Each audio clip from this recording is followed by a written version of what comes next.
Hey everyone, welcome back to another episode of Fashion Talk Tuesday. I am your co-host Maisha. And I'm Monica. And today we have a fun topic. Are we wearing clothes or are we wearing validation? I'm laughing because this is something that always comes up for working in the fashion industry, people who are on social media. And when we think about when we're wearing our clothing, is it truly for validation? Is it for us? Are we shopping, styling, wearing for us? Or are we shopping, styling, and wearing for other people? Exactly. So I want to get into this because I think I from my perspective, I think fashion is a form of communication. Yes. And when I think about communication, it's like not just looking nice, but actually like showing up. Because in the past, we got dressed for work. We got dressed for vacations. We got dressed for gatherings.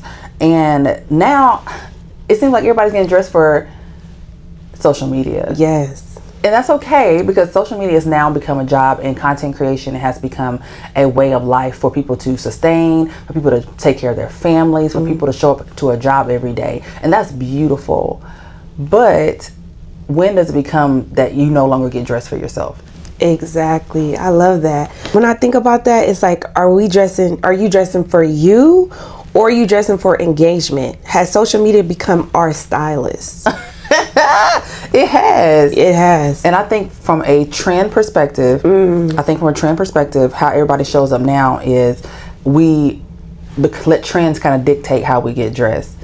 So I did a little bit of research, and there's different trends that have names and titles, and everybody tends to put everybody in a category now. So like the quiet luxury, the mob wife, the clean girl aesthetic. Those are ways for everybody to say, hey, this is the trend I want to hop on. This is the trend maybe that I want to put myself into versus actually being authentic and dressing for themselves. With you saying that, then it makes me think, are we building a wardrobe or are we collecting trends? Okay. No, seriously, because it's like, why? I feel like if social media wasn't around, like, will we even buy certain pieces? Like, am I buying this just so I can look good on social media, or am I buying this because I really like it? Okay. That's a good question. And I think we don't ask ourselves that enough. And that takes us back to the validation perspective. When we talk about validation and we talk about actually dressing for ourselves, who are we looking for validation from? Is it the likes? Yeah. Is it the comments? Is it something that provides us a feeling or a dopamine high that we get when we get those likes and we feel because we wore this piece of clothing or we styled something a certain way? And I'm guilty of it. I was about to say. I'm guilty. I'm guilty too. I love it. Oh, girl, you slayed that. Yes, Listen, thank you. Right? I love that. Yes. And I think we get that. It's a high for us. And like, I'm laughing because people used to say cocaine is a hell of a drug. Listen. And you've seen that in movies. Yes. But social media is a hell of a drug. It is. It's addicting. It can go both ways, because I can say I'm guilty of that as well, because like you said, I love getting the comments and just people kind of like engaging with what I'm wearing. I love that. But it has to be a balance. Like, do you truly know it goes back to your personal style.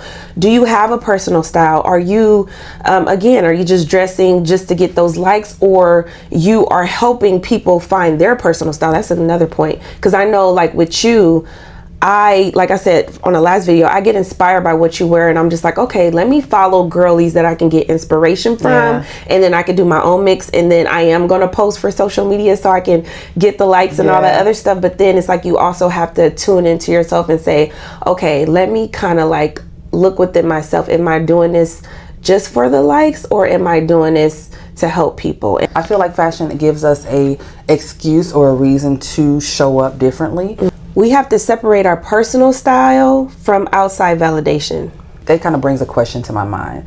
Have you ever changed an outfit because somebody else didn't like the outfit anymore? And that could be a significant other. It could be a friend. You'd be like, girl, what do you think about this? Or, babe, what you think about this? And they'd be like, I don't think so. I have. Yeah, I have. And I'm just like, maybe I need to get out of that, because I feel like we all guilty of that. You cannot let other people opinion, especially if you feel good in it. Yeah. You have to tune out the noise and just wear what feel good to you. Don't care about what nobody else have to say. And back to trends. Trends become pressure. They become pressure to actually like stay within that trend, put yourself in a box, wear that as particular aesthetic.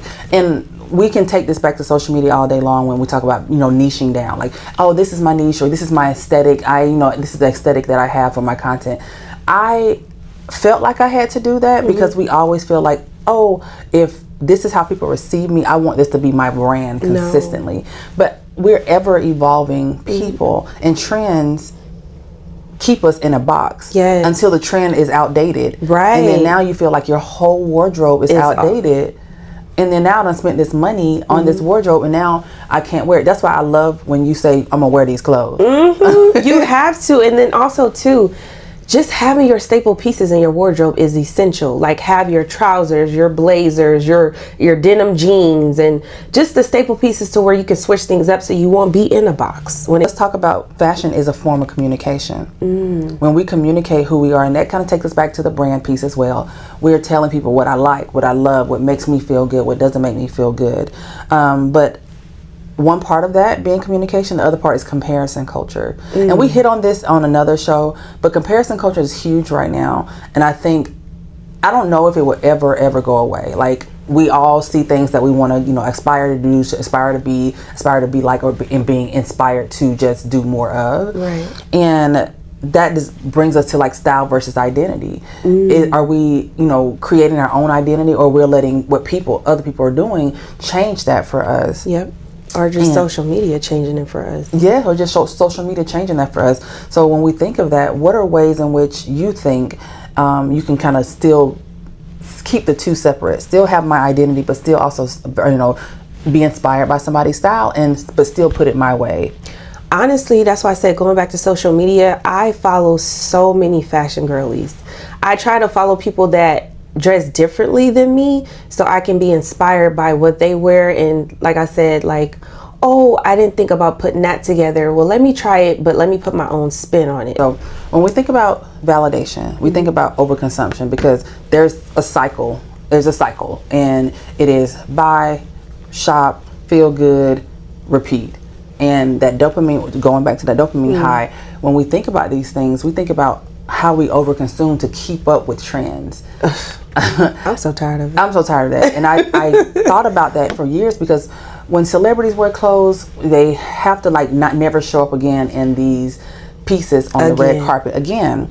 Now, I will challenge that, because now we're starting to see celebrities do that. I've seen celebrities say, hey, I wore this dress back in 2016. Now they're wearing it again on the red carpet. And that goes back to sustainability and being able to wear and repeat looks. But overconsumption is something that we dealt with, but when we talk about, and it's something that we should keep at the forefront, because, with textile waste and, how labor is, done overseas when it comes to manufacturing, we truly got to keep that as, something that we think about consistently when we shop and becoming smarter shoppers. So, how many clothes in your closet still got tags in it? Honestly, none. I'm so surprised, because one thing about me, like you said, I'm gonna wear my clothes. Like, I do not care. That one suit that I have with the print, baby, I'm gonna wear it every single time. And that's what is a blessing is about shopping, because when you know how to shop, you get certain pieces that you can pair with other pieces. So if I get a suit, I know that I can wear the blazer with a pair of denim or something different, a skirt, or just something different that I wouldn't wear with the matching set. Also, too, what Monica was saying, I don't like the fact of, if you wear something once, you can't wear it again. And I love Law Roach, because I just watched an interview with him, how he talked about how he styles Zendaya and how he thrift a lot of her pieces. Like, if we think about trends and we say, hey, we want to wrap it up and put it in a bow, as to receiving validation through your clothing, making sure you're staying away from trends, but also staying true to who you are, what would you say is a way for people to start, rebuilding confidence through their style? Buying lesser pieces, buying clothes that reflect their personal style rather than validation from the outside world. We're not just going to buy pieces just because we've seen people online wear it, because like you said, trends come and go, but personal true style is forever. And you got to know what your personal style is in order to build an amazing wardrobe. We get to a place where now, how do we show up better? How do we become better shoppers, smarter shoppers, more sustainable shoppers? And that is a part about thrifting. It's a part about wearing what we have in our closet, and also bringing back to just, having better pieces. We talked about vintage shopping. We know that it's a great tool to have in your arsenal when it comes to style. But how do we get out there and look for those better pieces? So knowing the fabrics that you're putting on your body, knowing the pieces that that looks flattering on you, that doesn't look flattering on you. Because honestly, fashion should be freeing. Absolutely. Fashion should be a way for us to actually like feel like we're free in what we're wearing, flowing. And like this dress, girl, you probably have seen it since 2016. But it's something that I love, and it's a print that I love, and it's a print that makes me feel whimsical and fun. And I'm going to continue to buy it, and I'm going to continue to wear these type of pieces because this also dress has lasted so long, and it's lasted in a way that how long have you had that dress? Girl, I want to say since 2016. Wow. And that investing in quality pieces. And I think a big part of that is how do we show up and how do we shop. So this is the end of this show. We look forward to next week. Make sure you stay tuned and follow, subscribe, and like. Thank you. And share. Bye, guys.